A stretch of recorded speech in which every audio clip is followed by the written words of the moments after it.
When we got up into a nice climb, so I can see the afterburners. Vertical mount.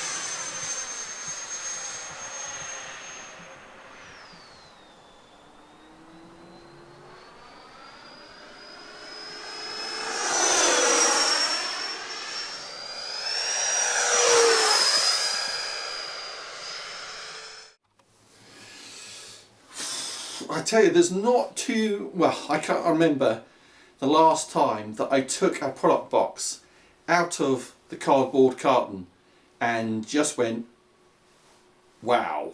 It's just, but this has just blown my mind. This is the new FMS J-11. Look at this thing.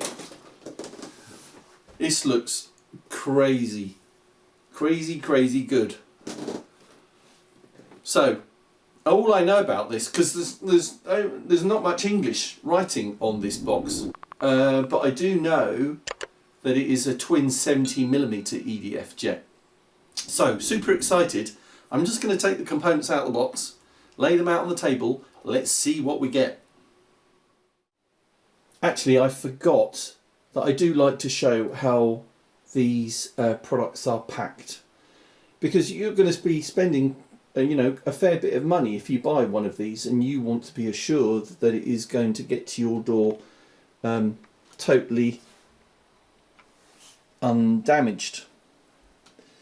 And I would say in this case, as you find in all FMS models, I'd have to say that there's probably one guy who spends a long time designing these cartons, and he certainly does a very good job, because there is no way that any of these components are moving around when it is in transit to your door.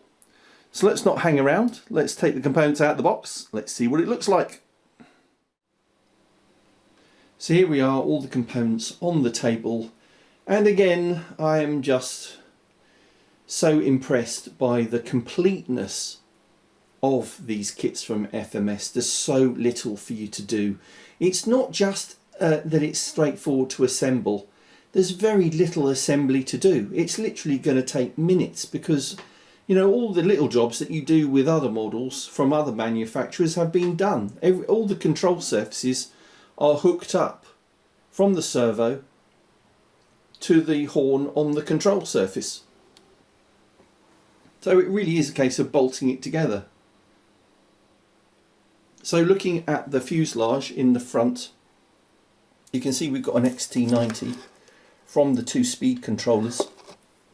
That's nice. And then we've got all the cables from the reflex gyro stabilization system that will go into our receiver.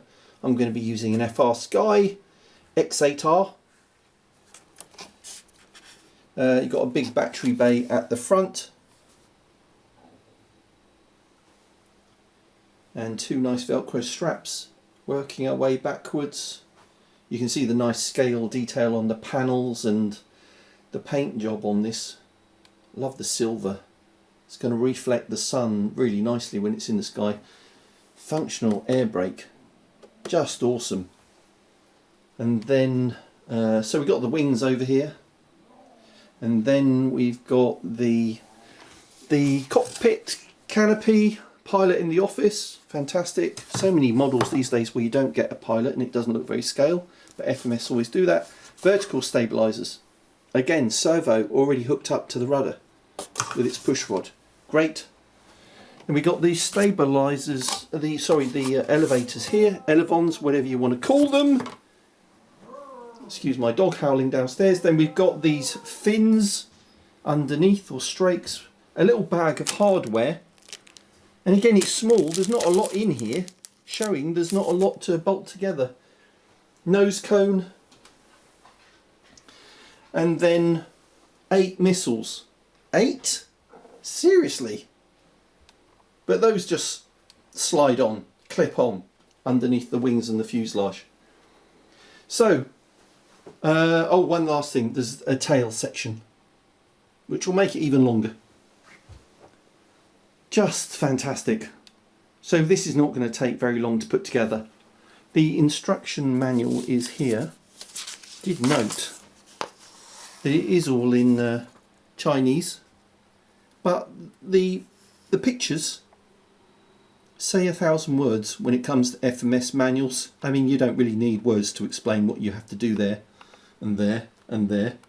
It's all very clear and easy to follow, and there are only about 10 steps to assemble this thing. So that is what I'm going to do now, and then after that I will set it up on my RadioMaster TX16S. Brilliant radio and ideal for controlling this fabulous looking J-11. Back in a minute. And there it is, all assembled, and it literally took minutes.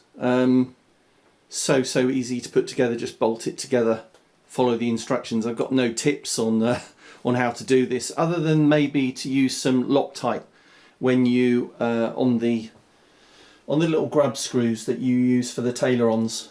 But otherwise, really straightforward, and I think it looks absolutely epic. Personally, the scheme, just simple, with some highlights in silver and the red markings, does look really good, really menacing, I think. So I'll show you a couple of things. The functional air brake.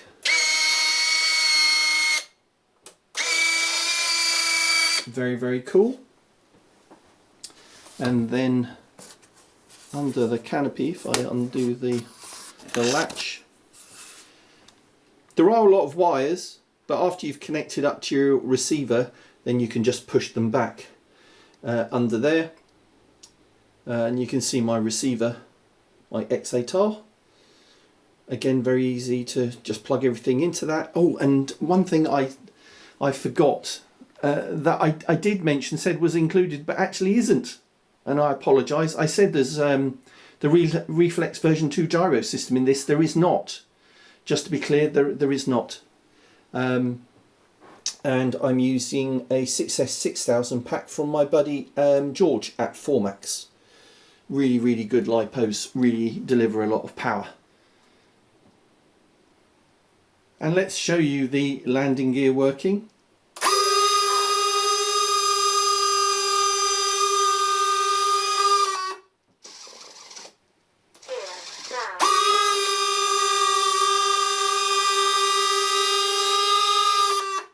Fantastic, like that.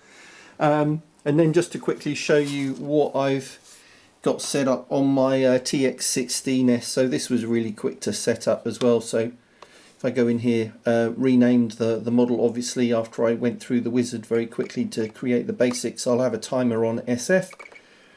But if I scroll up, you can see I've got our FrSky X8R receiver in here. That's what I selected on the protocol. Then moving across, inputs. This looks complicated, but it's really not. So when you have the standard model, then you get the 4 lines: aileron, elevator, throttle and rudder. But so I just copy each of those lines down twice. Very simple to do, and then set the weight to be 100%, 66%, 33%, with 30% expo on each. And then set a switch position for the rates on each. So I go between high rates, middle rates, high rates, down to middle rates, low rates, down to low rates. And why do I do that? Really, at high speed, I want not very much control deflection, so I'll be on low rate. But when I transition to slower flight, then I want to be on high rate, higher control throw. High rates. So that allows me to do that. So that's all pretty standard. Throttle obviously just has one line, but then I've got the air brake on switch SB, and then the gear on SF. And on the slot 6 in the receiver, I've plugged in the lights. I think that's it. The mixes pretty much mirror that, and nothing else. You can fine tune the midpoints and the throws and reverse the channel if needed on the outputs. So really simple to do with OpenTX on as I use it still on this TX16S, but if you're using EdgeTX then it's pretty much the same setup. So let's not hang around now. I want to get this down the flying field and fly it for the first time. Okay, so here we are down the flying field. Jay's on camera. Hello. Right, Jay? Morning. Morning. Happy Christmas. Thank you, and you. It's Boxing Day today, isn't it? Well, it's Boxing Day today, so nice to be out. And we're all by ourselves. I'm amazed. After all the drinking and eating yesterday, I'm amazed more folks aren't out. But we've got the flying field to ourselves. Not complaining, and it's a lovely blue sky day, although a little chilly. But I'm out with the J-11. So, yeah, as I showed previously, really easy to put this together. Mind-boggling how easy it is to put FMS models together, just bolts together. What I have done, or you'll see on the nose leg on that wheel, I've taken off the mud guard, the fod guard around the wheel, because we're flying off grass. It would really impede it. Off tarmac or asphalt, no problem. I've also made really sure and I advise you to do this if you get one of these, or the SU27, is on the push rods, really do make sure that those push rods are screwed into the ball link plastic fitting quite a long way, because there is going to be quite, you know, some forces on that all moving elevator. Otherwise it should be fairly straightforward. Wind is, we're taking off uphill, aren't we, Jay? Uphill, yeah. Okay, let's do that. Here we go.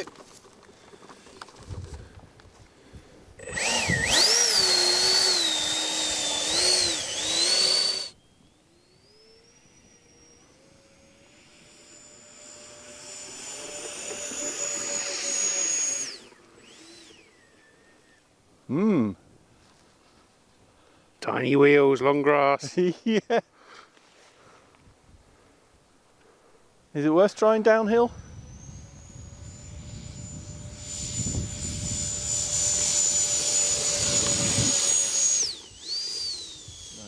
No.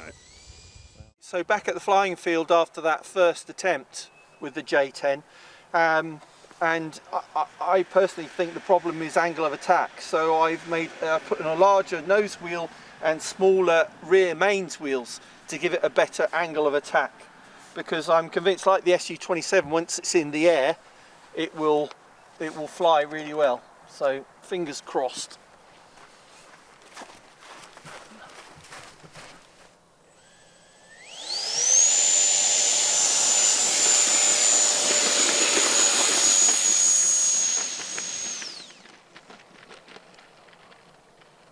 That looked like it was very close to going then. The afterburners look fantastic.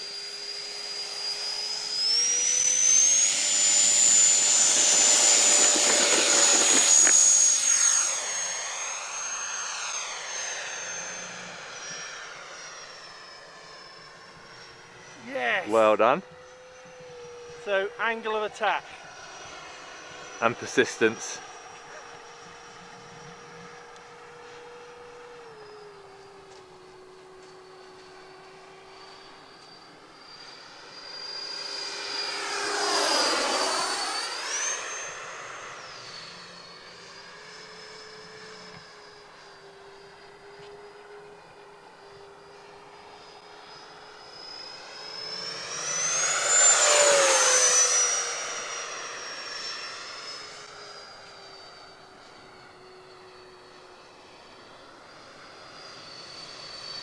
Going to go off into a nice climb so I can see the afterburners. They look brilliant. Okay, come down, we'll do a vertical next time round. I'm so thrilled to got it into the air. Looks lovely. Did it fly nice? Yeah, grooves.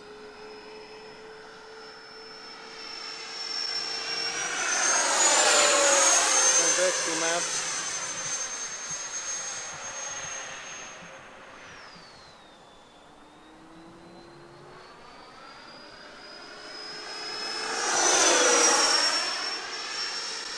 So I'm using AK afterburners, really easy to install, from Adam over here in the UK. They look fantastic, I'd say.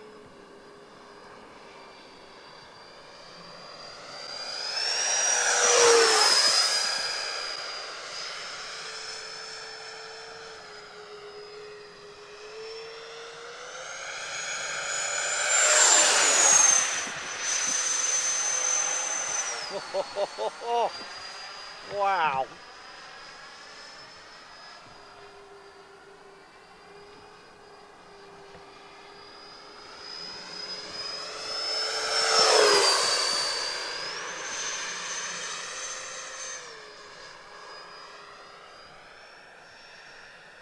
You know, they don't include the reflex gyro with this, and they don't need to. It's on rails.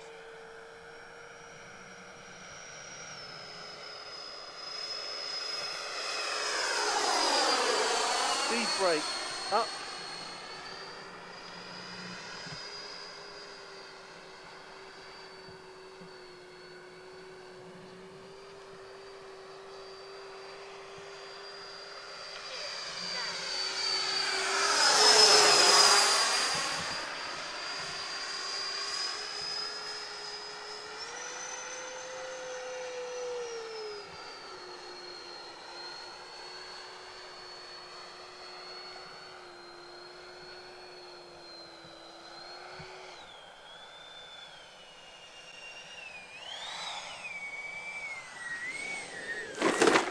Oh man, so good.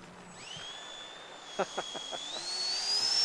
think your persistence paid off there, Dom. That was absolutely lovely.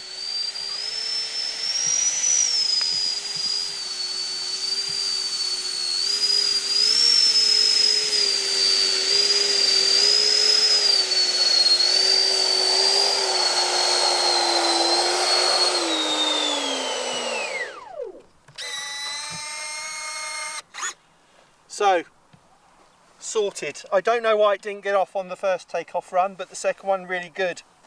So, definitely angle of attack. The larger, slightly larger, 10mm larger nose wheel, 10mm smaller on the diameter on the mains, and it gets off grass. I know in the stock setup, people don't have problem getting off hard runways, tarmac asphalt runways, but for grass, this is definitely the solution. As well as I'm using a 6000 pack, so I've cut the foam at the back of the compartment so it goes all the way back as far as possible without interfering with the nose gear. But that's it. Fantastic, really smooth flying jet. Thanks for watching this one. Thanks to James on camera. If you enjoy our flight test, then please subscribe, click the bell icon for notifications for our future uploads. But otherwise, that's it. We'll be back soon. Thanks everyone. Bye. Cheers, James.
We'll go up into a nice climb so I can see the afterburners.